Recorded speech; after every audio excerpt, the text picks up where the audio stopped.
Números, capítulo 1. Então, agora, nós vamos abrir no livro de Números, chamado assim porque 2 vezes no livro os filhos de Israel são contados. Uma vez no começo dos 40 anos de peregrinação, no deserto, depois quando chegam ao lugar da entrada na Terra Prometida. Então, o livro ganhou seu nome por causa das 2 contagens dos filhos de Israel. E nós não vamos nos debater com minúcias, com cada uma das famílias e os seus números individualmente, mas nós vamos fazer algumas comparações interessantes e nós vamos mostrar que a experiência no deserto foi dura, que no final dos 40 anos havia menos do que no começo. Houve uma redução da população durante esse período. É como o meu netinho disse um tempo atrás. Ele falou: vovô, eu quero ficar na sua casa há muito tempo. Eu não quero ir para casa. Eu quero ficar na sua casa, vovô. E eu disse: bem, eu gostaria que você ficasse bastante tempo, William. O vovô gostaria muito que você se mudasse para cá e ficasse comigo. E ele disse: isso é ótimo, vovô. Eu gostaria de fazer isso, porque eu não quero ir para casa. E eu disse: mas por que você não quer ir para casa? E ele falou: é duro viver em casa, vovô. Comparando o modo como o vovô o trata, eu imagino que seja duro mesmo viver em casa. E foi duro viver no deserto. Os filhos de Israel sofreram com as assolações do deserto. E nós vamos fazer uma rápida comparação ao estudarmos os números dos que entraram e os dos que saíram do deserto, no final dos 40 anos de peregrinação que se passaram. Então, como eu digo, o nome do livro sugere as contagens, ou os 2 censos que foram feitos. E começando aqui no versículo 1, falou mais o Senhor a Moisés no deserto de Sinai, na tenda da congregação, no 1º dia do 2º mês, no 2º ano. Agora, o tabernáculo foi montado no 1º dia do 1º mês do 2º ano. Então, isto acontece 1 mês depois de o tabernáculo ter sido assentado. Versículos 2 e 3. Tomai a soma de toda a congregação dos filhos de Israel, segundo as suas famílias, segundo a casa de seus pais, conforme o número dos nomes de todo o homem, cabeça por cabeça, da idade de 20 anos para cima, todos os que em Israel podem sair à guerra.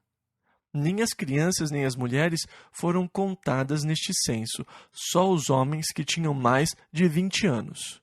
Agora, em cada uma das tribos de Israel havia um chefe, e os versículos 17 e 18 dizem: então tomaram Moisés e Arão a estes homens, que foram declarados pelos seus nomes, e reuniram toda a congregação. Então, os nomes declaram esses homens. E ele diz que foram declarados pelos seus nomes. Agora, naqueles dias, todos os nomes tinham algum significado. Dizem que hoje os nomes têm significado. Então, quando a sua esposa fica grávida, vocês começam a escolher os nomes.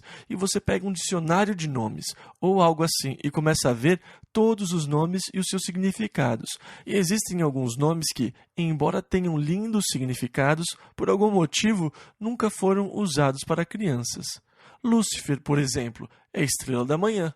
Na verdade, é um lindo nome. Mesmo assim, não é um nome escolhido para crianças, por causa de alguém que já teve esse nome. Mas, para aqueles homens, seus nomes eram uma declaração. Eles foram declarados pelos seus nomes.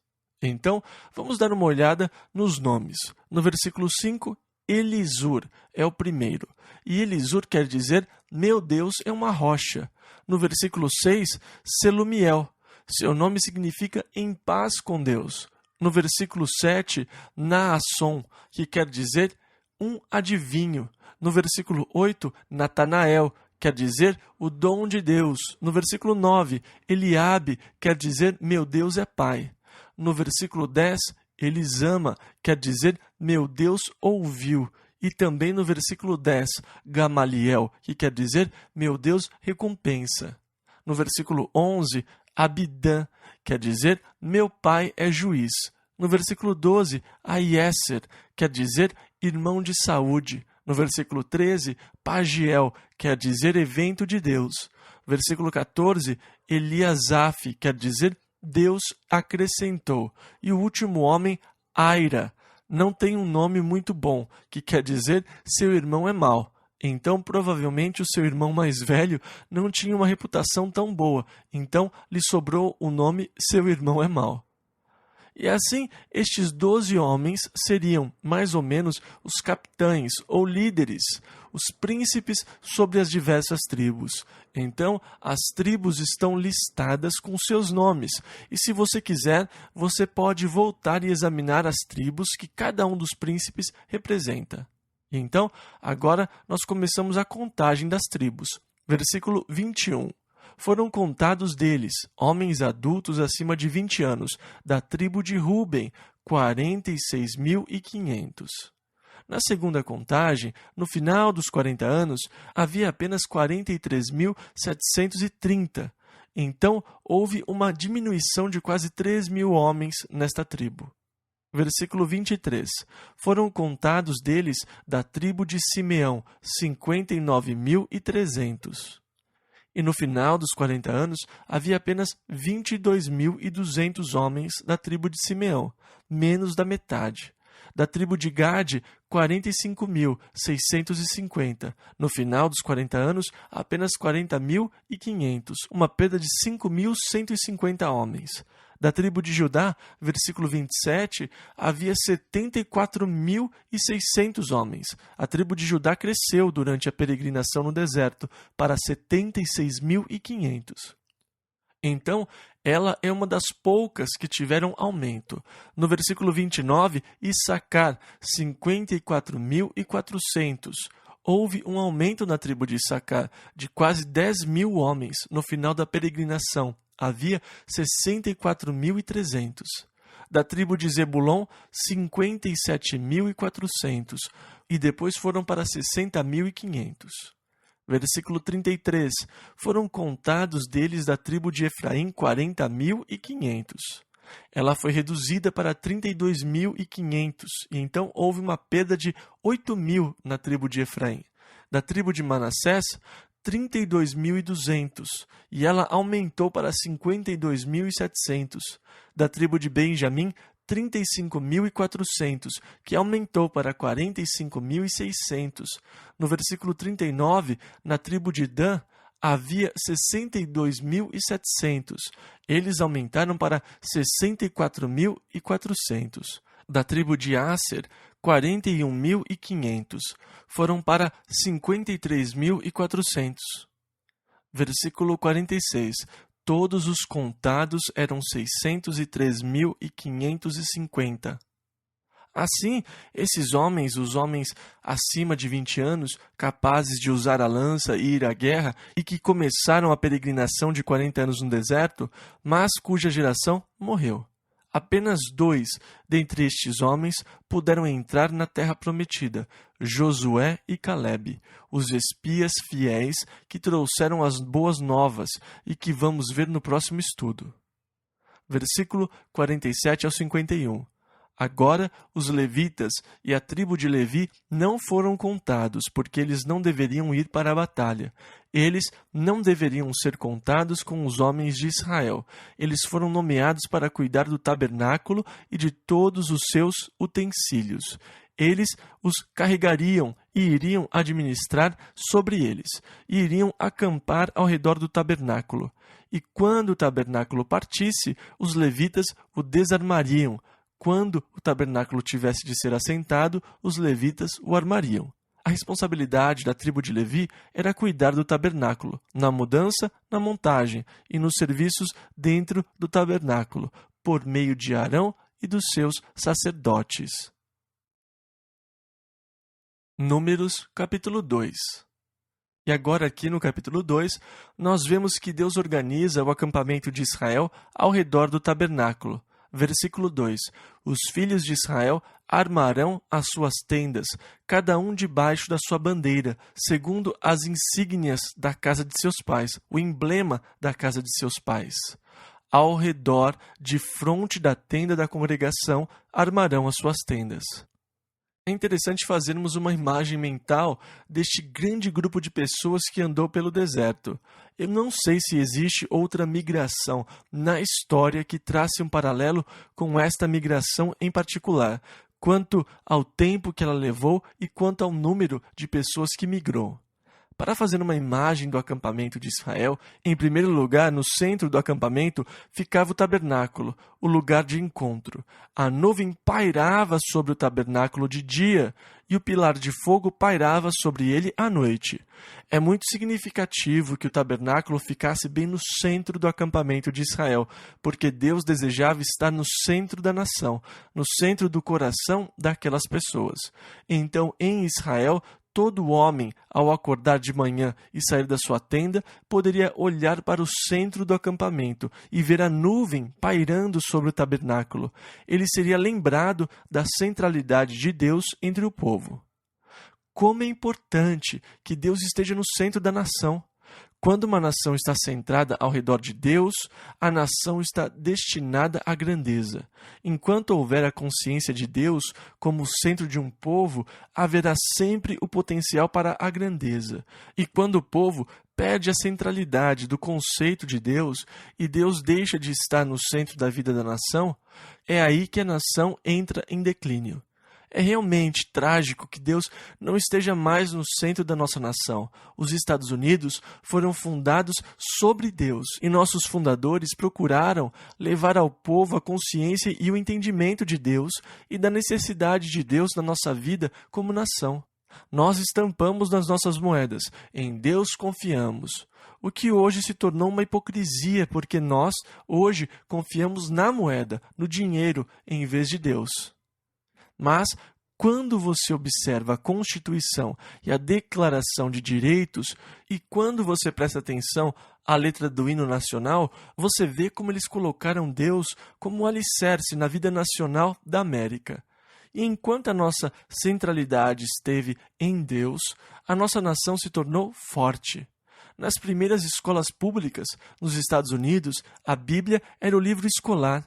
Eles ensinavam as crianças a ler com a Bíblia. Eles ensinavam o ABC com a Bíblia. Ela foi o primeiro livro escolar e, em muitas escolas, ela era o único livro escolar. E agora as cortes decidiram que é ilegal usar a Bíblia em escolas públicas, exceto para ser ensinada na aula de literatura, e qualquer expressão de fé ou crença é ilegal. É muito triste. Nós mudamos muito desde que a nossa nação foi fundada com Deus como centro. E não é à toa que nós vemos um declínio nacional hoje, em proporção aos esforços de tirar Deus da vida nacional do nosso país, dos Estados Unidos. Nós vemos o declínio da nossa nação na mesma proporção que Deus está sendo retirado da nossa nação. Os filhos de Israel tinham o tabernáculo bem no centro, e todos estavam acampados ao seu redor. Ele era o centro da sua existência como nação. Era o centro da vida nacional. Era um lugar maravilhoso. Então, no capítulo 2, nós vemos que eles colocaram as tribos ao redor do tabernáculo, começando com a tribo de Judá, Issacar e Zebulon. Agora, as insígnias destas 3 tribos era um leão, e eles se acampavam ao leste do tabernáculo, e a cor deles era verde. A cor da bandeira das tribos do lado leste era verde. O exército total de Judá, Issacar e Zebulon juntos era 186.400 homens. Eles iriam ser os primeiros a marchar. Depois, ao lado sul do tabernáculo, ficavam as tribos de Ruben, Simeão e Gade. A insígnia destas tribos era a face de um homem. A cor que distinguia a sua bandeira era o vermelho. E eles se acampavam ao sul do tabernáculo. O seu exército somava 151.450 homens. No lado oeste do tabernáculo ficavam as tribos de Efraim, Manassés e Benjamim. A sua insígnia era a cabeça de um bezerro e a bandeira era dourada. O total no exército de Efraim, Manassés e Benjamim, juntos, era de 108.100 homens. E por fim, no lado norte ficava a tribo de Dan, Asser e Naftali. Sua insígnia era uma águia, sua bandeira era branca e o total destas tribos era 157.600 homens. Agora, sobre as insígnias, esses símbolos, primeiro de tudo, nós temos um leão. depois a face de um homem, depois a cabeça de um bezerro e uma águia. O que isso nos faz lembrar? Quando nós lemos a descrição do querubim em Ezequiel e em Apocalipse, nós vemos que isso era, na verdade, o que está na face do querubim. As 4 faces do querubim, na verdade, representam as insígnias do acampamento de Israel. Então, você tem o conceito de anjos do Senhor acampados ao redor do seu povo. Deus no centro, no tabernáculo, o lugar de encontro, mas acampados ao redor do povo de Deus, as insígnias que lembram os querubins, ou que o anjo do Senhor se acampa ao redor do justo. E então, novamente, os estandartes e as insígnias lembravam a natureza espiritual deste povo. Números, capítulo 3. E agora aqui, no capítulo 3, Deus disse a Moisés que organizasse a tribo de Levi em 3 famílias, a família de Gerson, a família de Coate e a de Merari. Então, os levitas foram divididos em 3 grandes grupos. Versículo 10. Mas a Arão e a seus filhos ordenarás que guardem o seu sacerdócio, e o estranho que se chegar morrerá. Versículo 12. E eu, eis que tenho tomado os levitas do meio dos filhos de Israel, em lugar de todo o primogênito que abre a madre entre os filhos de Israel, e os levitas serão meus. Agora, depois que Deus destruiu os primogênitos no Egito, ele disse: todos os primogênitos são meus, eles pertencem a mim. Mas Deus escolheu a tribo de Levi no lugar do primogênito. Então, em vez de cada família entregar o seu primogênito para o sacerdócio, Deus escolheu uma tribo, a tribo de Levi. Ela passou a ser a tribo sacerdotal, e como eu disse, ela foi dividida em 3 famílias. Versículo 15. Conta os filhos de Levi, segundo a casa de seus pais, pelas suas famílias, contarás a todo homem da idade de 1 mês para cima. Então, em vez de contar os que tinham mais de 20 anos, como as outras tribos, eles deveriam contar os homens acima de 1 mês de idade. E esses são os nomes dos filhos de Gerson, de Coate e de Merari, nos versículos 18, 19 e 20. Ele dá os nomes dos cabeças dessas famílias. Agora, na família de Gerson, havia 7.500 homens. Eles deveriam acampar perto do tabernáculo, no lado oeste. O trabalho deles, quando eles se mudavam de lugar, seria cuidar da tenda, da coberta, do véu da porta, das cortinas do pátio, das cortinas da porta do pátio, que ficam junto e ao redor do tabernáculo. E também das cordas, e eles iriam carregar estas partes do tabernáculo. A próxima família é a de Coate, e hoje nós temos os Corrã, que podem traçar sua ascendência ou procuraram traçá-la até a tribo de Coate. Então, você tem rabinos, os Corrã, que são da família sacerdotal de Coate. E de Coate havia 8.600. Eles deveriam armar as suas tendas no lado sul do tabernáculo, e o seu trabalho era carregar a arca, a mesa, o candelabro, os altares e os utensílios do santuário, o véu, com todo o seu serviço. Versículo 33, da tribo de Merari.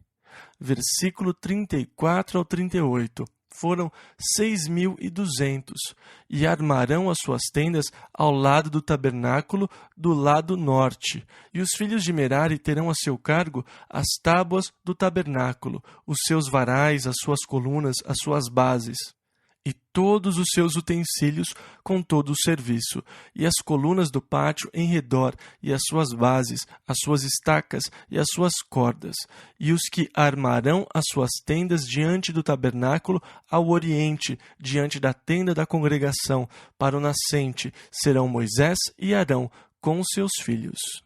E então agora nós temos outra visão do acampamento de Israel, pois imediato ao tabernáculo, no lado oeste, acampavam-se da tribo de Levi a família de Gerson, e logo ao sul ficava a família de Coate, ao norte acampava-se a família de Merari. E então, bem na frente da entrada, no lado leste, ficavam Moisés, Arão e os filhos de Arão. E assim, se você estivesse num helicóptero olhando para baixo para o acampamento de Israel, era essa a visão que você teria do arraial, com o tabernáculo bem no centro, a tribo de Levi acampada imediatamente ao seu redor, e então as 12 tribos ao redor deles. Versículo 39. Todos os que foram contados dos levitas, que contaram Moisés e Arão por mandado do Senhor, segundo as suas famílias, todo o homem de um mês para cima foram 22.000. Agora, o Senhor tinha dito que todo primogênito era dele. Eles contaram todos os levitas, que eram 22.000. Agora, Deus quer ter certeza que a troca foi justa. E então lhe disse, versículo 40, conta todo primogênito homem dos filhos de Israel. E então eles contaram os primogênitos de todo Israel, e havia 22.273. Deus disse, eu tenho menos, porque havia somente 22.000 na tribo de Levi. Então, ele tem 273 sacerdotes a menos. E ele diz, vocês vão ter que comprar os 273. E então, cobrem 5 ciclos de prata pelos 273 e dê a Arão, porque fiquei com menos isso. E eles deveriam ser meus. Se eu tomasse todos os primogênitos, seriam 22.273. Como são apenas 22.000 levitas, vocês me devem 273. A razão de 5 ciclos de prata cada. Eles levaram a prata e resgataram os 273 do Senhor e deram o dinheiro a Arão. Números, capítulo 4. Agora, nós vimos que os levitas foram contados a partir de um mês de idade. Os homens da tribo de Coate ficaram encarregados de transportar as coisas. Então, como é óbvio que os meninos não podiam carregar as tábuas pesadas e tudo mais, e também seria difícil para os mais velhos, no capítulo 4 nós vemos que Deus separa para o trabalho homens entre 30 e 50 anos. Então, o tempo de serviço era dos 30 aos 50 anos. Versículo 5 a 8. Quando partir o arraial, Arão e seus filhos virão e tirarão o véu da tenda, e com ele cobrirão a arca do testemunho, e pôr-lhe-ão por cima uma coberta de peles de texugos, e sobre ela estenderão um pano todo azul, e lhe colocarão os varais. Também sobre a mesa da proposição estenderão um pano azul, e sobre ela porão os pratos, as colheres e as taças, e os jarros para a libação. Também o pão contínuo estará sobre ela. Depois estenderão em cima deles um pano de carmesim, e com a coberta de peles de texugos o cobrirão. E assim sobre a mesa do pão da proposição deveria ir um tecido azul, um tecido vermelho e uma coberta de pele de texugos sobre os utensílios, e o pão que iria ficar sobre ela. E eles deveriam fazer passar os varais por ela, para que quando os homens da tribo de Coate entrassem, não vissem a arca da aliança, nem a mesa do pão da propiciação, nem o candelabro, para que não morressem. Arão e seus filhos deveriam cobrir e embrulhar tudo e deixá-los prontos para serem levados. Depois, os homens de Coate iriam pegar os varais e levar tudo, como carregadores, usando os varais, sem tocar nos objetos, carregando apenas pelos varais. Eles não deveriam tocar na arca da aliança, nem olhar para ela, pois ela estaria toda coberta. Versículo 9 ao 13 e depois versículo 15. Então tomarão um pano azul e cobrirão o candelabro da luminária, e as suas lâmpadas, e os seus espevitadores, e os seus apagadores, e todos os seus vasos de azeite com que os servem, e envolverão a ele e a todos os seus utensílios na coberta de peles de texugos, e o colocarão sobre os varais. E sobre o altar de ouro estenderão um pano azul, e com a coberta de peles de texugos o cobrirão, e lhe colocarão os seus varais. Também tomarão todos os utensílios do ministério, com que servem no santuário, e os colocarão num pano azul, e os cobrirão com uma coberta de peles de texugos, e os colocarão sobre os varais, e tirarão as cinzas do altar. Agora a segunda parte do versículo 15. Este é o cargo dos filhos de Coate, na tenda da congregação. E então, se eles acordassem de manhã e a nuvem tivesse levantado e estivesse se movendo, os filhos de Arão teriam que se apressar, e eles começariam tirando o véu, e com ele cobririam a arca da aliança. Depois eles colocariam sobre ela o pano azul, a coberta de pele de texugo, e embrulhariam os instrumentos que ficavam dentro do tabernáculo. E então colocariam os varões de ouro, e então os filhos de Coate entrariam e tomariam essas barras, esses varões, e começariam a carregá-los. E essa era a tarefa dos filhos de Coate, toda vez que iriam se mudar. Agora, versículo 16 ao 20. Porém, o cargo de Eleazar, filho de Arão, o sacerdote, será o azeite da luminária e o incenso aromático, e a contínua oferta dos alimentos, e o azeite da unção, o cargo de todo o tabernáculo, e de tudo o que nele há, o santuário e os seus utensílios. E falou o Senhor a Moisés e a Arão, dizendo: Não deixareis extirpar a tribo das famílias dos coatitas, do meio dos levitas. Mas isto lhes fareis, para que vivam e não morram, quando se aproximarem das coisas santíssimas. Arão e seus filhos virão, e a cada um colocarão no seu ministério e no seu cargo. Porém, não entrarão a ver, quando cobrirem o santuário, para que não morram. E assim, eles não podiam olhar para as coisas santas.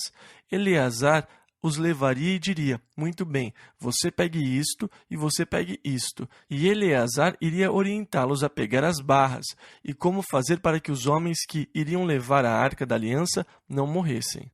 Agora, mais adiante na história, nós vamos ver um caso interessante quando a arca da aliança foi capturada pelos filisteus. E claro, ela levou problemas para cada cidade que os filisteus a levaram. Os homens tiveram feridas horríveis em cada cidade onde a arca da aliança esteve. E então, quando eles quiseram levá-la para outro lugar, os homens daquela cidade disseram: de jeito nenhum essa coisa entra aqui. O que vocês têm contra nós? E assim, eles decidiram mandá-la de volta aos filhos de Israel. Mas eles pensaram: talvez seja só uma coincidência, então vamos colocá-la num carro, vamos soltar as vacas e ver a direção que elas tomam. Se elas saírem sem rumo, nós saberemos que tudo foi uma coincidência, mas se elas partirem na direção de Israel, então saberemos que ela é a origem do nosso problema, que esse é um objeto espiritual e não sabemos lidar com ele. E assim, eles colocaram a arca no carro de bois. As vacas foram na direção do acampamento de Israel, mugindo o caminho todo. Elas foram mugindo e berrando enquanto levavam a arca na direção de Israel. É claro, quando os israelitas viram a arca vindo em sua direção, se alegraram muito, e Davi também ficou muito feliz em levar a arca de volta a Israel. Eles estavam celebrando em grande estilo, felizes por levar a arca. Mas o carro chocou-se com algo e a arca ia cair. Então um dos homens esticou as mãos para segurar a arca, e quando a tocou, ele foi morto. Agora, isso deixou Davi aborrecido, porque eles estavam muito felizes, celebrando, mas de repente todos ficaram muito tristes. E Davi disse: deixem isso aqui, e foi para casa. E ele falou: eu não quero nada com aquilo. E ele ficou, digamos, zangado com Deus, porque aquilo interrompeu a comemoração. Mas Deus lidou com Davi e disse: veja, há um jeito certo para fazer isso. Você pode estar fazendo a coisa certa de um jeito errado. E Davi estava fazendo exatamente isso, a coisa certa do jeito errado. E então, em vez de usar um carro de bois, como antes, eles a carregaram. E depois de um tempo, Davi levou os sacerdotes, e eles ofereceram sacrifícios ao Senhor. E usaram as barras, levaram a arca como deveriam ter feito na primeira vez. Ela foi levada de volta e colocada no tabernáculo em Jerusalém nos dias de Davi. E então Deus falou sério quando disse: não deixem que eles a vejam, nem que toquem nela, para que não morram. E então os filhos de Arão tinham que cobrir tudo e direito para proteger as vidas dos homens da tribo de Coate, que tinham que transportar as coisas sagradas, que tinham sido criadas para adoração a Deus. E agora a família de Gerson. Versículo 24 ao 28. Este será o ministério das famílias dos Gersonitas, da tribo de Levi, no serviço e no cargo. Levarão, pois, as cortinas do tabernáculo, e a tenda da congregação, e a sua coberta, e a coberta de peles de texugos, que está por cima dele, e a cortina da porta da tenda da congregação, e as cortinas do pátio, e a cortina da porta do pátio, que está junto ao tabernáculo, e junto ao altar em redor, e as suas cordas, e todos os instrumentos do seu ministério, com tudo o que diz respeito a eles, para que sirvam. Todo o ministério dos filhos dos Gersonitas, em todo o seu cargo e em todo o seu trabalho, será segundo o mandado de Arão e de seus filhos, e lhes designareis as responsabilidades do seu cargo. Este é o ministério das famílias dos filhos dos Gersonitas. Então vocês se recordam que haviam 4 cortinas que cobriam o tabernáculo, as cortinas sobre as portas, as cortinas ao redor do pátio. Todas essas cortinas deveriam ser transportadas pela família de Gerson. Versículo 29 ao 33. E, finalmente, os filhos de Merari, da idade de 30 anos até os 50, contarás. Esta será a sua responsabilidade, carregar as tábuas do tabernáculo, os seus varais, as suas colunas, as suas bases, as colunas do pátio em redor, as suas bases, as suas estacas, as suas cordas, com todos os seus instrumentos. Este é o ministério das famílias dos filhos de Merari. E então, na verdade, tudo era portátil. Eles iriam entrar e desmontar tudo para o transporte. Depois eles montariam tudo novamente. Quando eles chegavam ao lugar onde a nuvem havia parado, eles montariam um tabernáculo debaixo da nuvem. Quando a nuvem se movesse, eles se mudavam. Quando a nuvem parasse, eles paravam. Então a tribo de Levi, por meio destas famílias, carregavam um tabernáculo. Cada uma tinha seu ministério, tarefa, e o número de homens que estavam envolvidos nessa tarefa era 8.580. Então, tinha uma boa equipe trabalhando no tabernáculo para montá-lo e desmontá-lo, qual fosse o caso. Números, capítulo 5. Agora, aqui no capítulo 5, eles recebem a ordem de limpar o arraial, colocando para fora todo o leproso e todos os que tivessem problemas em seu corpo, e também os que estavam impuros por terem tocado algum cadáver. Deus não queria nenhuma impureza no acampamento que ele fosse habitar. Então, os filhos de Israel assim o fizeram. Eles colocaram para fora os leprosos, os que tinham feridas purulentas, e os que estavam impuros por terem tocado algum morto. Versículos 5 ao 10. Falou mais o Senhor a Moisés, dizendo: Dize aos filhos de Israel: quando o homem ou mulher fizer algum de todos os pecados humanos, transgredindo contra o Senhor, tal alma culpada é. E confessará o seu pecado que cometeu. Pela sua culpa fará plena restituição. Então, a culpa que se restituir ao Senhor será do sacerdote, além do carneiro da expiação, pelo qual por ele se fará expiação. Semelhantemente, toda a oferta de todas as coisas santificadas dos filhos de Israel. E as coisas santificadas de cada um serão suas. O que alguém der ao sacerdote será seu. Então, agora nós temos a lei dos maridos ciumentos. Se uma mulher tivesse tido um caso e seu marido não ficasse sabendo, se ela não engravidou e não foi descoberto, versículo 13 ao 21. Se sobre ele vier o espírito de ciúmes, e de sua mulher tiver ciúmes, não se havendo ela contaminado, então aquele homem trará a sua mulher perante o sacerdote, e juntamente trará sua oferta por ela, 1/10 de efá de farinha de cevada. 1/10 parte de efá seria uns 2 litros, sobre a qual não deitará azeite, nem sobre ela porá incenso, porquanto é oferta de alimentos por ciúmes, oferta memorativa. E o sacerdote a fará chegar e a porá perante a face do Senhor. E o sacerdote tomará água santa num vaso de barro. Também tomará o sacerdote do pó que houver no chão do tabernáculo, e o deitará na água. Então o sacerdote a fará jurar um pesado juramento, e ela beberá da água amarga. Ele dirá: se te apartaste de teu marido, esta água fará consumir a tua coxa e inchar o teu ventre.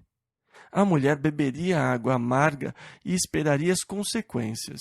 Se o seu ventre inchasse, ela seria considerada culpada e seria amaldiçoada entre o povo. Mas, se nada acontecesse com ela, ela seria considerada inocente, e os ciúmes do seu marido teria sido sem fundamento. Imagine se você tivesse um marido extremamente ciumento e toda semana você tivesse que beber desta água amarga. Mulheres, vocês progrediram muito. Seria muito triste e difícil se o seu marido fosse uma pessoa muito ciumenta, arrastando você toda hora para os sacerdotes e passando por todo esse processo, fazendo você beber da água amarga. Então, esta é a lei do ciúme, de quando o espírito de ciúmes viesse sobre um marido. Números, capítulo 6. Agora, aqui no capítulo 6, nós temos as regras para quem fizesse o voto de Nazireu. O voto de Nazireu era uma consagração a Deus. Se você quisesse fazer uma consagração especial de si mesmo a Deus por um certo tempo, você faria um voto de Nazireu. Durante o período que você estivesse sob o voto de Nazireu, você não poderia beber vinho, nem suco de uva, nem comer uvas ou passas. Você não podia consumir nada que viesse da vinha. Você não podia nem mesmo comer charuto de folhas de uva, nada que viesse da vinha. E você teria que deixar o cabelo crescer. Durante o período do voto, você não podia se barbear nem cortar o cabelo. Esse era o voto de consagração a Deus. Este foi o voto que foi feito com Sansão desde o ventre. Quando a mulher de Manoá era estéril, o anjo do Senhor veio e disse que ela teria um filho e que ela não deveria passar navalha sobre a cabeça dele, nem permitir que ele bebesse vinho nem bebida forte, e que por ele Deus livraria os israelitas da mão dos filisteus. Ela foi até o seu marido e disse: um homem veio ao meu encontro e me disse que eu iria ter um filho, e disse que eu não poderia cortar seu cabelo, pois ele deverá ser um nazireu, e assim por diante. E o seu marido disse: eu gostaria de encontrar esse sujeito. Se ele aparecer novamente, me avise. Então ela estava no campo, e o anjo apareceu novamente. E ela disse: o senhor poderia esperar aqui um pouquinho enquanto eu vou buscar o meu marido? Ele quer conhecê-lo. Então Manoá veio, e quando ele viu o anjo, disse: bem, sabe, ela ficou muito animada e achei melhor saber diretamente do Senhor. Como o Senhor quer que eu crie um menino? Então o anjo repetiu as instruções a Manoá. Ele seria um nazireu. A navalha jamais deveria passar sobre a sua cabeça. Foi feito um voto de nazireu desde o nascimento, o sinal de consagração a Deus.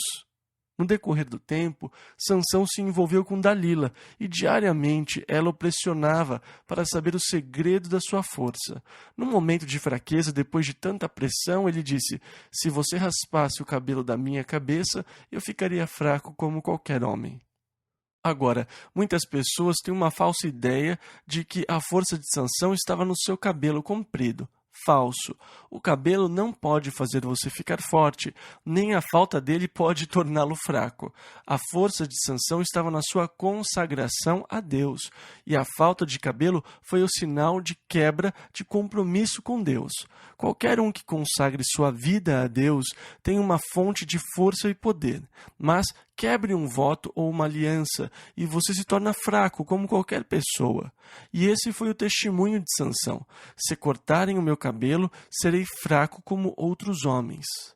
Mas a força está na dedicação a Deus. A força está no compromisso, na consagração. A vida de Sansão, desde o seu nascimento, foi consagrada com o voto de Nazireu, mas quando a consagração foi quebrada, ao ter seu cabelo raspado, que é um dos símbolos da consagração, a fraqueza apareceu. Então este é o voto de Nazireu.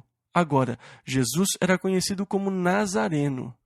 No voto de Nazireu, não se passava a navalha durante o período do voto, e não se bebia nada da vinha. Então, quando terminava o período estipulado de consagração, o período de separação, eles tinham que fazer uma oferta.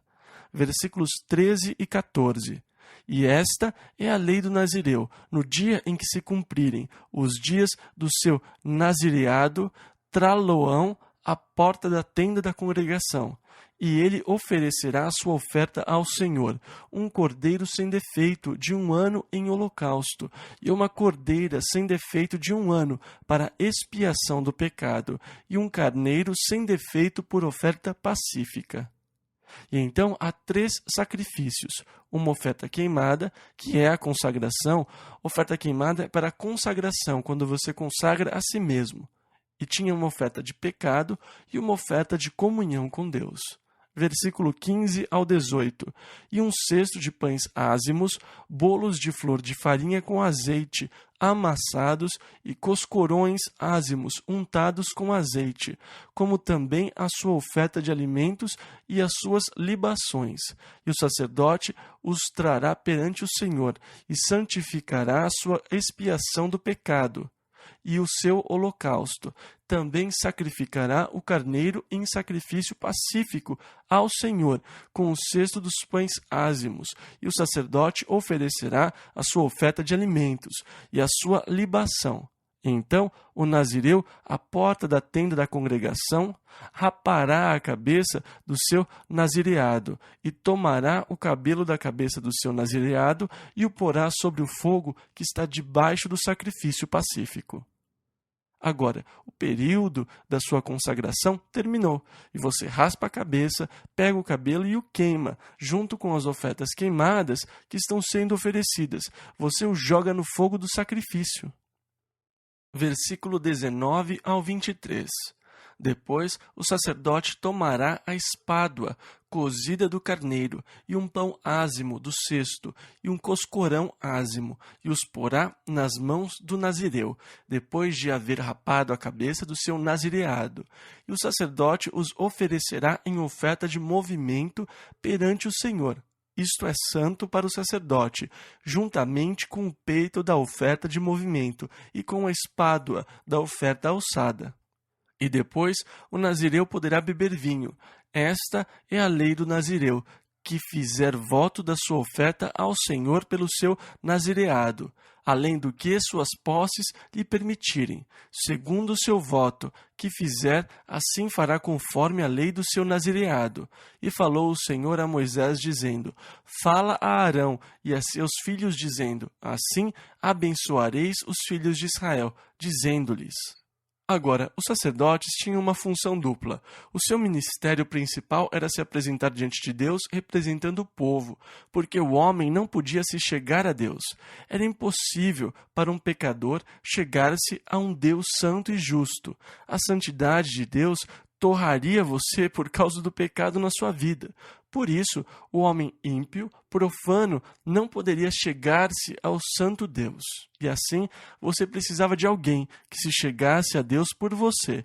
E esse era o papel do sacerdote. Você o procurava, levando o seu sacrifício, e ele levava o seu sacrifício ao Senhor. Ele iria diante do Senhor representando você, e depois ele voltaria a você representando Deus. Por isso, o seu ministério era duplo, representava o povo diante de Deus e representava Deus diante do povo. Agora, era assim que ele deveria representar Deus. Quando ele voltava aos filhos de Israel, ele estaria representando Deus com a bênção tripla. Versículo 24 ao 27. O Senhor te abençoe e te guarde. O Senhor faça resplandecer o seu rosto sobre ti e tenha misericórdia de ti. O Senhor sobre ti levante o seu rosto e te dê a paz. Assim porão o meu nome sobre os filhos de Israel, e eu os abençoarei. O nome de Deus é representado no texto pelas consoantes, sem as vogais. Então a sua pronúncia se tornou impossível. O nome de Deus era representado pelas letras YHVH, letras maiúsculas. Só as consoantes, porque eles não queriam que o povo pronunciasse o nome de Deus, nem mesmo em pensamento. Por isso a pronúncia do nome de Deus foi perdida. E se é Jeová ou Yahweh, é uma questão de debate teológico, e na verdade ninguém sabe com certeza. Mas Esse era o glorioso nome pelo qual Deus se revelou ao povo, e que, na verdade, não é tanto um nome, mas um verbo, que quer dizer o que se torna. Pois Deus se torna para o homem tudo o que ele possa precisar. Portanto, o nome de Deus estava sempre acoplado a outras coisas. Quando Isaque disse a seu pai Abraão: "Aqui está a madeira, aqui está o fogo, mas onde está o sacrifício?" Abraão disse: "Jeová Jiré." O Senhor proverá para si um sacrifício. Esse é o significado. E depois ele o chamou de Jeová Jiré. O Senhor proverá. Deus se torna o nosso provedor. Depois, os filhos de Israel lutaram contra Amaleque. Os amalequitas vieram contra os filhos de Israel, marchando com seu exército treinado e com as bandeiras de guerra. Os filhos de Israel, recém-libertos da escravidão e totalmente inexperientes na arte da guerra, sem bandeira. Um bando de homens com varas e bastões. Talvez tenham perguntado a Moisés: "Onde estão as nossas bandeiras?" E ele disse: "Jeová Nissi. O Senhor é a nossa bandeira. Ele se tornou a nossa bandeira."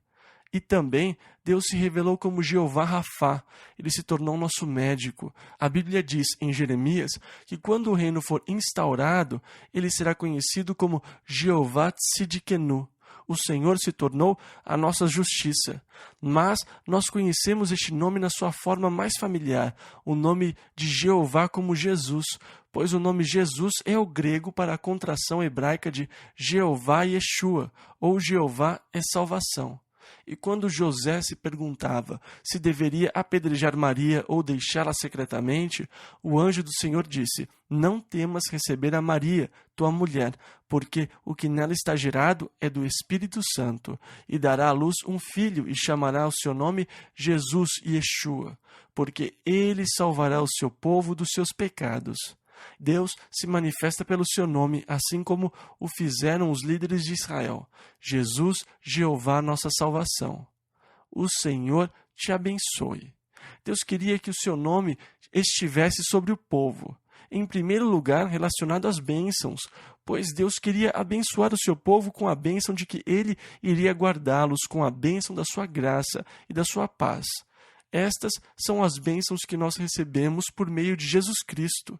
Lemos em Judas 1:24, "Ora, aquele que é poderoso para vos guardar de tropeçar e apresentar-vos irrepreensíveis com alegria perante a sua glória."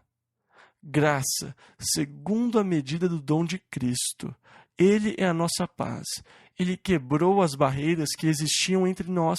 E então, o nome que Deus colocou sobre o povo se cumpriu em Jesus Cristo. Versículos 24 e 25.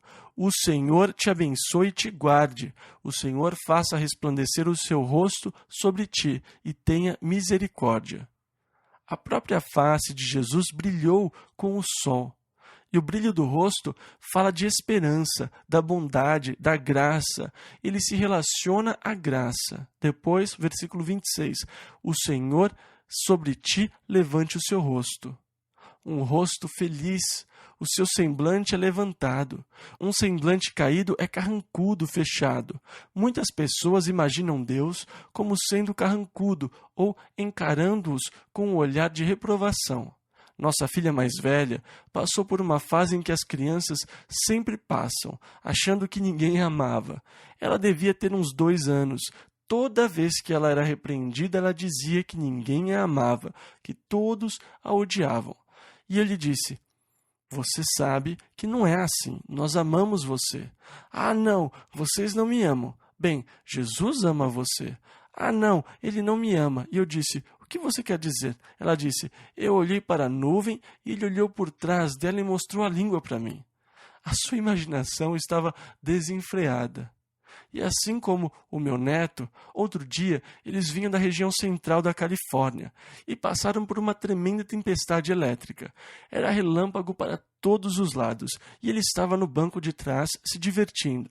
Eles estavam dirigindo na estrada e ele pegou no sono. De repente ele acordou e disse: "Eu sonhei que Jesus estava no céu ligando interruptores e toda vez que ele ligava algum interruptor aparecia um relâmpago." E ele disse: "Tinha um coelhinho pulando na estrada e Jesus ligou um interruptor e o relâmpago o eletrocutou." E a sua mãe disse: William, isso é horrível. E ele respondeu: bem, talvez ele não soubesse que o relâmpago fosse pegá-lo. E Chuck Jr., o meu filho, disse: William, Jesus sabe de todas as coisas. E ele falou: bem, eu acho que ele queria liquidar o coelho, então. Mas é impressionante o que os nossos pensamentos fazem. Eles viajam. Muitas vezes, nós achamos que Deus está nos repreendendo, zangado conosco, com a cara fechada. Mas Deus disse: é assim que eu quero que vocês coloquem o meu nome sobre o povo. Diga: o Senhor sobre ti levante o seu rosto e te dê a paz. Ah, o sorriso de aprovação é glorioso. Que paz eu tenho no meu coração quando eu, com o rosto descoberto, reflito a glória do Senhor. Vejo um rosto resplandecendo e sei que Deus está sorrindo para mim. Por quê? Porque Ele me ama, e eu sou seu filho, e eu estou com Cristo Jesus. E nele eu vivi a graça de Deus, a paz de Deus e o poder de Deus que me guarda. Estas são as bênçãos que pertencem ao Filho de Deus, que está em Cristo Jesus. Mas tudo no Velho Testamento, o sacerdócio, o tabernáculo, tudo testifica como Deus é inacessível pelo homem. Você não pode se chegar a Deus diretamente. Você liga o interruptor e vira torrada.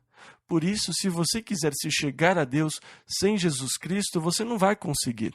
Não há mais o sacerdócio e os sacrifícios não são mais oferecidos. Não há outro que se apresente a Deus por você. Isso é o que mais me preocupa sobre o chamado judeu devoto de hoje. Não importa o quão devoto eles sejam em sua adoração, o que eles fazem em relação ao pecado, como eles podem se chegar ao seu Deus. Deus estabeleceu uma aliança pela qual o homem podia se chegar a ele no Velho Testamento, mas a aliança que Deus estabeleceu era pela lei e pelos sacrifícios da lei. E sem sacrifícios, sem sacerdote, sem alguém que se apresente a Deus por eles, como eles ousam apresentar-se diante do seu justo e santo Deus, levando apenas as boas obras e serem aceitos? Eles não estão mesmo honrando a aliança que Deus fez com o seu próprio povo. Então, não importa o quão sincero ou devoto eles sejam, eles não podem se chegar a Deus enquanto não restabelecerem a velha aliança. E mesmo então, eles não vão se beneficiar, agora que Deus aboliu a velha aliança para estabelecer a nova aliança por meio de Jesus Cristo. Cristo é o mediador da nova aliança, porque para se chegar a Deus é preciso que haja um mediador. O sacerdote era o mediador da velha aliança, e Jesus Cristo se tornou um mediador na nova aliança. É por meio de Jesus Cristo que eu me chego a Deus e que Deus se chega a mim. É por Jesus Cristo que eu tenho comunhão com Deus e venho a conhecer a Deus. Por isso, Jesus Cristo é muito importante para qualquer um que procure se chegar a Deus. Números, capítulo 7. Agora, aqui no capítulo 7, nós vemos que os príncipes das tribos de Israel levaram as suas ofertas ao Senhor. E no versículo 3, nós lemos: E trouxeram 6 carros cobertos e 12 bois, por 2 príncipes um carro. Em outras palavras, cada 2 príncipes levaram um carro e um boi para cada um. Versículo 13 ainda: E os apresentaram diante do tabernáculo. Eles deveriam ser dados para as famílias da tribo de Levi, para ajudá-los a carregar algumas das cortinas e tudo o que era usado no tabernáculo. Versículo 7 ao 9. 2 carros e 4 bois deu aos filhos de Gerson, segundo o seu ministério, e 4 carros e 8 bois deu aos filhos de Merari, segundo o seu ministério, debaixo da mão de Itamar, filho de Arão, o sacerdote. Mas os filhos de Coate nada deu, porquanto a seu cargo estava o santuário, e o levavam aos ombros. Eles não receberam nenhum carro. Agora, cada um dos príncipes chegou e levou a sua oferta. Versículo 13 ao 17. E a sua oferta foi um prato de prata, do peso de 130 siclos, uma bacia de prata de 70 siclos, segundo o siclo do santuário, ambos cheios de flor de farinha, amassada com azeite, para oferta de alimentos, uma colher de 10 siclos de ouro, cheia de incenso, um novilho, um carneiro, um cordeiro de 1 ano para holocausto, um bode para expiação do pecado, e para sacrifício pacífico, 2 bois, 5 carneiros, 5 bodes, 5 cordeiros de 1 ano. Esta foi a oferta de Naasson, filho de Aminadab. E cada um dos príncipes levou a mesma oferta, eram idênticas. E então seria redundante se nós lêssemos cada um deles nesse capítulo. Cada um deles levou a mesma oferta, e elas foram dadas ao Senhor. Isso foi para a dedicação do altar, no dia que foi ungido. Os príncipes de Israel levaram suas ofertas ao Senhor, e começando no versículo 84 até o final do capítulo, nós temos um resumo das ofertas. E no versículo 89... E quando Moisés entrava na tenda da congregação para falar com ele, então ouvia a voz que lhe falava de cima do propiciatório, que estava sobre a arca do testemunho, entre os 2 querubins. Assim com ele falava. Números capítulo 8, versículo 1 ao 3. E falou o Senhor a Moisés, dizendo: Fala a Arão, e dize-lhe: Quando acenderes as lâmpadas, as 7 lâmpadas iluminarão o espaço em frente do candelabro. E Arão fez assim, acendeu as lâmpadas como o Senhor ordenara a Moisés. E então depois deveria acontecer a purificação dos levitas. Versículos 7, 10 e 11. Eles deveriam ser espargidos com a água da expiação ou purificação e lavar as suas vestes para se purificar.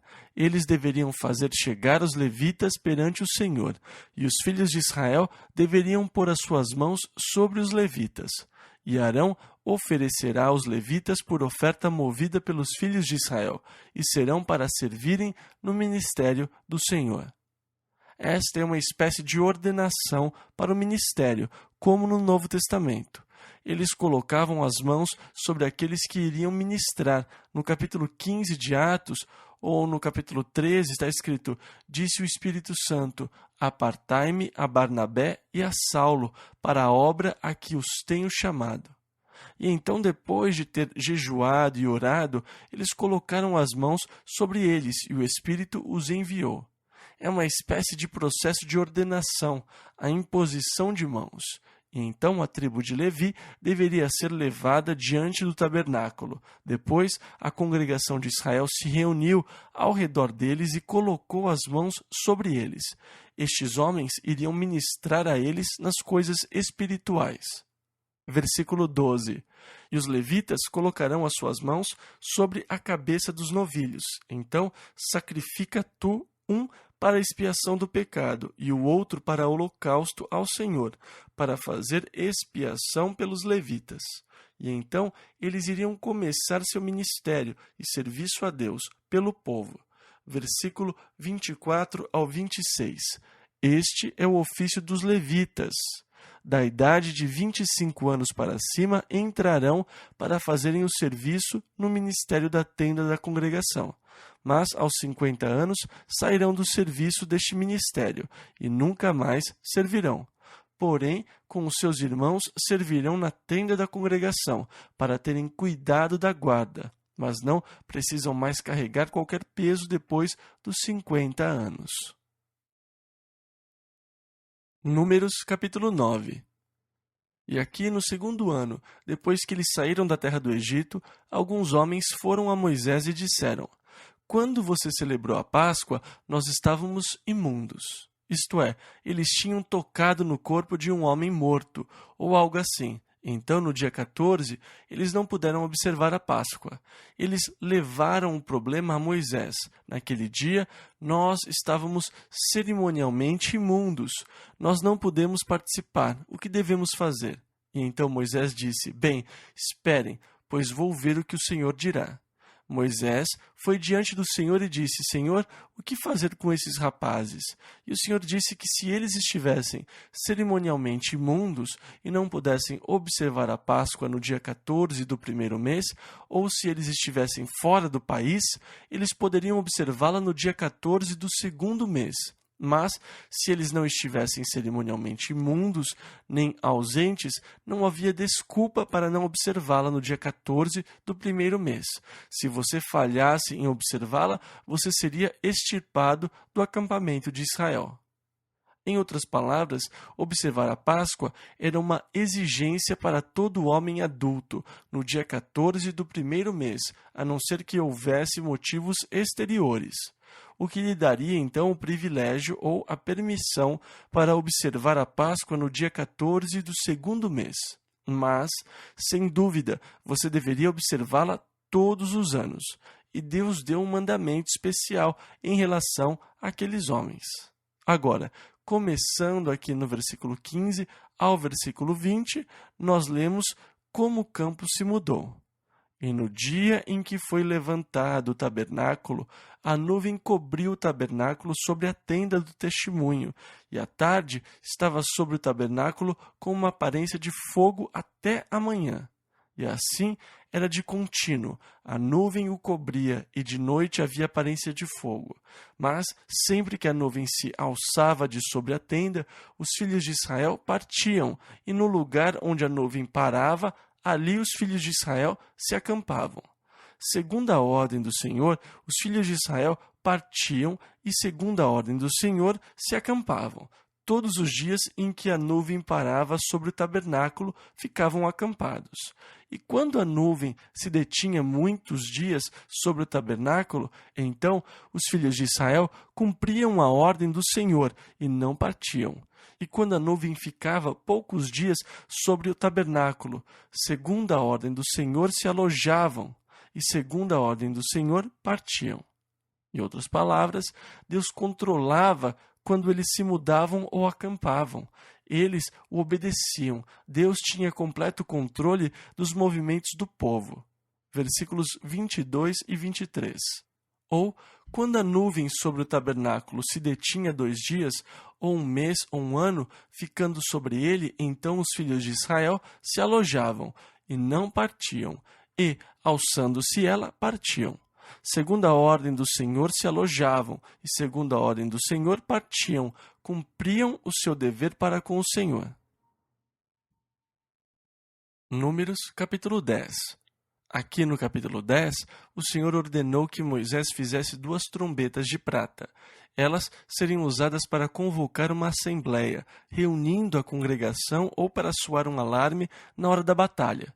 Se eles soassem um alarme, os que se acampavam do lado leste deveriam sair para a batalha. Se eles soassem 2 alarmes, os que se acampavam no lado sul também deveriam sair para a batalha. E então as trombetas seriam usadas como ajuda para orientar o povo.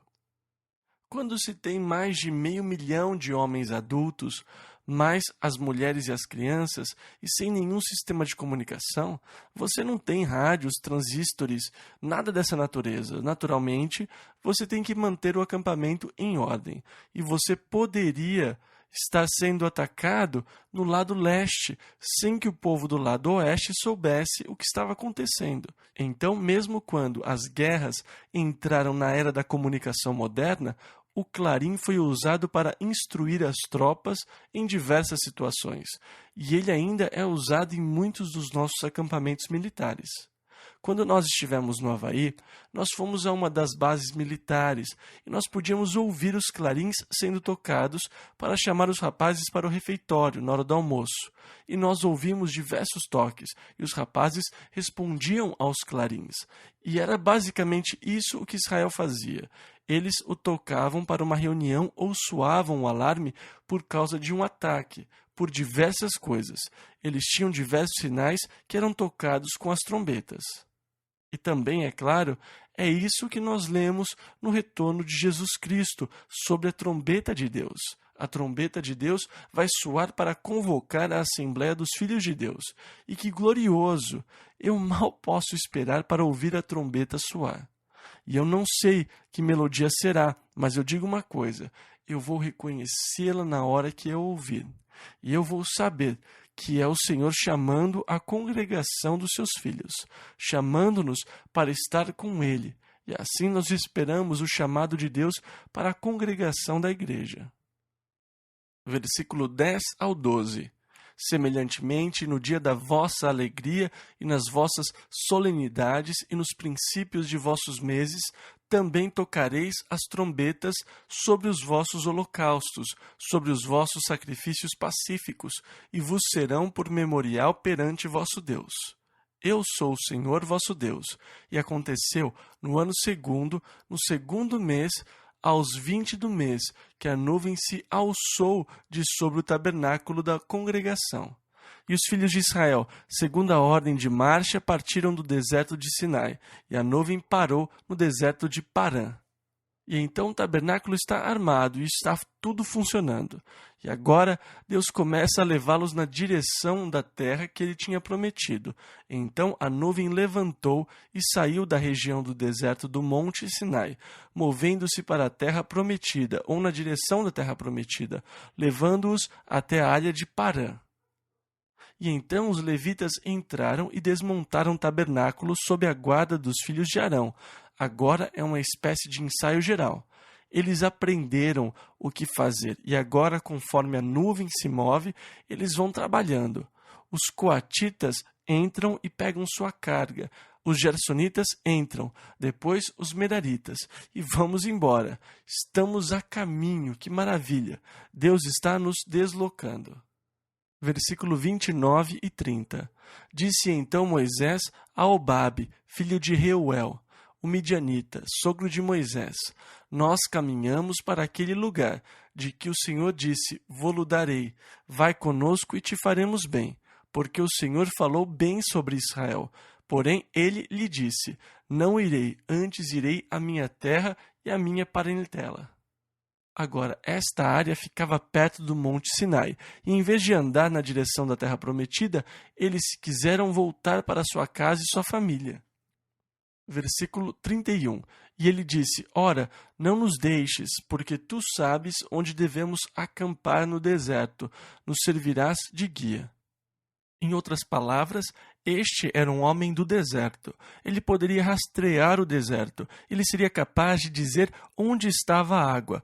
Ele tinha conhecimento do deserto. E Moisés queria muito que ele ficasse com eles, porque ele tinha todo esse conhecimento sobre o deserto. Você nos servirá de guia, e tudo mais. E Moisés pediu ao homem que ficasse com ele. Versículo 32 ao 36. E será que, vindo tu conosco e sucedendo o bem que o Senhor nos fizer, também nós te faremos bem? Assim, partiram do monte do Senhor caminho de 3 dias, e a arca da aliança do Senhor caminhou diante deles caminho de 3 dias, para lhes buscar lugar de descanso. E a nuvem do Senhor ia sobre eles de dia, quando partiam do arraial. Acontecia que, partindo a arca, Moisés dizia: Levanta-te, Senhor, e dissipados sejam os teus inimigos, e fujam diante de ti os que te odeiam. E pousando ela, dizia: Volta, ó Senhor, para os muitos milhares de Israel. Isso, na verdade, é muito lindo. Toda vez que a nuvem se levantava, ele dizia: Levanta-te, Senhor, e dissipados sejam os teus inimigos e fujam diante de ti. E quando a nuvem pairava, ele dizia: Está bem, Senhor, fica entre o teu povo, entre os muitos milhares de Israel. E então agora Deus começa a movê-los na direção da terra da promessa, e nós vamos ter muitas aventuras emocionantes no livro de Números. Eu realmente gosto de Números. A primeira parte é um pouco redundante, com algumas contagens, mas agora nós estamos começando a ver algumas experiências bem emocionantes, conforme Deus os lidera na direção da terra que ele tinha prometido aos seus antepassados. Vamos ficar em pé. Que o Senhor esteja com vocês e os conduza nessa semana. Assim como ele conduziu os filhos de Israel, e eles obedeceram aos comandos do Senhor e se mudavam quando ele dizia para se mudar, e descansavam quando ele dizia para descansar. Que nós possamos ser sensíveis à liderança do Espírito Santo, para sabermos quando andar e quando descansar, ao comando do Senhor. E assim que nós possamos andar em comunhão com Ele, e que o Senhor te abençoe e te guarde. O Senhor faça resplandecer o seu rosto sobre ti, e tenha misericórdia de ti. O Senhor sobre ti levante o seu rosto e te dê a paz. Em nome de Jesus.